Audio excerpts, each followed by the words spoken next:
పాలను రోజుకి ఎన్నిసార్లు మరిగిస్తున్నారు? ఈ పొరబాట్లు అస్సలు చేయకండి. పాలు పోషకమైనవి.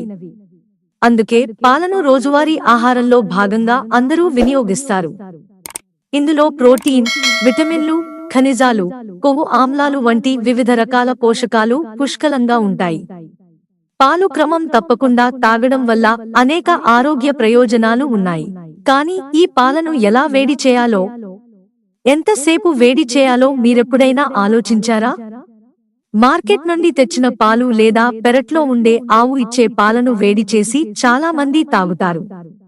అయితే ఈ పాలను మరిగించే సరైన పద్ధతి ప్రతి ఒక్కరూ తెలుసుకోవాలి. ప్యాక్ చేసిన పాలు లేదా మార్కెట్ నుంచి తెచ్చిన పాలను బాగా వేడి చేసిన తర్వాత తాగడం ఆరోగ్యానికి మంచిది. కానీ కొంతమంది పాలను రోజు మొత్తంలో ఎన్నోసార్లు పదే పదే వేడి చేస్తుంటారు.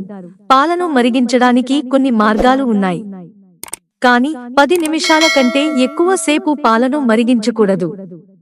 ఎందుకంటే ఇలా చేయడం వల్ల పోషకాలను కోల్పోతుంది.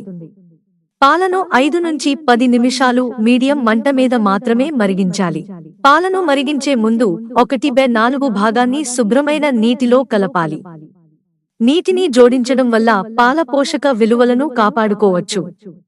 అలాగే స్టవ్ మీద పాలు మరిగించేటప్పుడు నిరంతరం చెంచాతో పాలను కదిలిస్తూ ఉండాలి. పాలను వేడి చేసిన తర్వాత బహిరంగ ప్రదేశంలో నిల్వ చేయకూడదు. ఫ్రిజ్ లో ఉంచాలి. అలాగే పాశ్చరైజ్డ్ పాలను ఖచ్చితంగా మరిగించే తాగాలి. పచ్చివి ఎట్టి పరిస్థితుల్లోనూ తాగకూడదు. మిత్రులారా, ఛానల్ సబ్స్క్రైబ్ చేసుకోవడం మర్చిపోకండి. ధన్యవాదాలు.